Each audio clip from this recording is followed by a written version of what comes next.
My name is Emily Carson. I was born in a quiet coastal town in southern Italy, but life brought me to the heart of London. I'm 28, a marketing executive, and I live in a small apartment near Kensington. From the outside, my life looks normal. But what I'm about to tell you isn't normal at all. It all began 2 years ago when I met Ryan Blake. He wasn't like anyone I'd ever known. Tall, calm, charming, always with a slight mysterious smile on his lips. He worked as a freelance photographer, traveled the world, and lived like a man who owned time. I was instantly drawn to him, maybe because I'd spent most of my life trying to feel seen. With Ryan, I felt like I existed.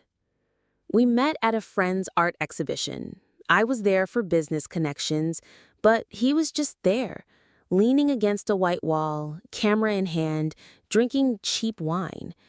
He made a joke about the abstract painting in front of us, and I laughed. That's how it started. One smile, one joke, and suddenly I was giving my number to a stranger who felt oddly familiar. We started dating, and soon he moved in with me. The first few months were like a dream. He cooked, cleaned, listened to my office drama, kissed me slowly every morning. He wasn't rich, but I didn't care. I was making enough for both of us, and he made me feel like I was enough. But the truth is, Ryan was not the man I thought he was, and I should have seen the signs. He never let me near his phone. He would step outside to take certain calls. He'd leave town suddenly for photo projects, but there were never any pictures. He didn't post them, didn't show them to me, and when I asked, he would smile and say, "Some art isn't meant for the world." I believed him until one day, everything changed. That morning he left early, saying he had a job in Manchester. But a few hours later, I received a strange DM on Instagram. It was from a woman named Claire. I didn't know her. She sent me one line. "Do you even know who you're sleeping next to?" Along with it came 3 photos. Ryan holding hands with a woman, kissing her in Paris, and lying shirtless on a bed that wasn't ours. My heart stopped. At first, I didn't believe it. I thought maybe it was old, maybe it was photoshopped, but the date on the Paris photo was from 2 days ago. While I was at home waiting for him to return from work, he was in Paris with another woman. That night, I cried silently. I didn't call him, I didn't scream, I waited. I needed to know everything before I confronted him. What I didn't know back then was that this wasn't just a cheating story. This was a web, a game, a dangerous one. And I had already been pulled too deep to escape without pain. The next morning, I woke up after barely 2 hours of sleep. My pillow was still wet from tears.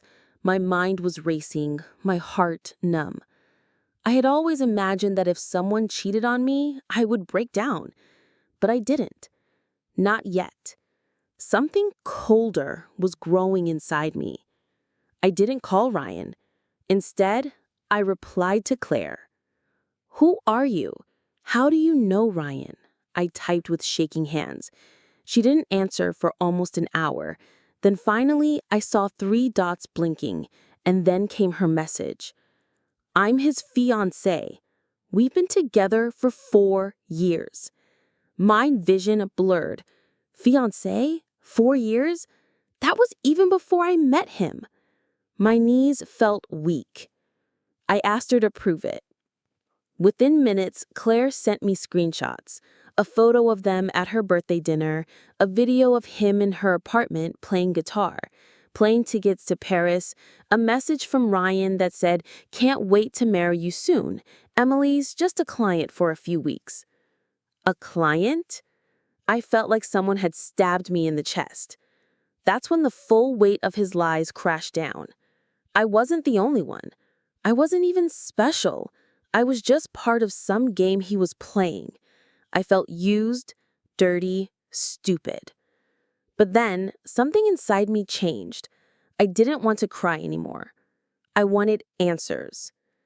That night, I packed a small bag and took a train to Manchester. Not because he was really there, but because that's where Claire lived. We decided to meet. Claire was beautiful. Blonde hair, green eyes, strong posture.